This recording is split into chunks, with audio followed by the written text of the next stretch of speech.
បោះសម្ដីទៅលោកត្រាំថាច្រកសមុទ្រហូមូសគង់តែបើកវិញទេប៉ុន្តែមិនមែនសម្រាប់អាមេរិកឡើយ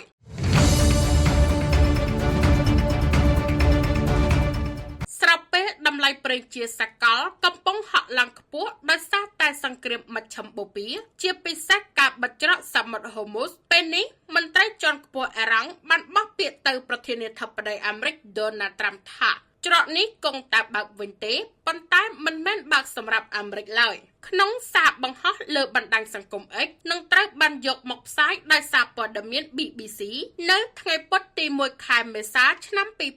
2026ប្រធានគណៈកម្មាធិការសន្តិសុខជាតិនៃសហភាពអ៊ីរ៉ង់លោកអ៊ីប្រាហ៊ីមអាស៊ីស៊ីសរសេរថាច្រកសមុទ្រហូមូសគង់តែបើកឡើងវិញទេប៉ុន្តែមិនមែនសម្រាប់អ្នកឡើយគឺវាសម្រាប់តែអ្នកណាដែលគោរពតាមច្បាប់ថ្មីរបស់អ៊ីរ៉ង់ប៉ុណ្ណោះការទទួលបដិសណ្ឋារកិច្ចរយៈពេល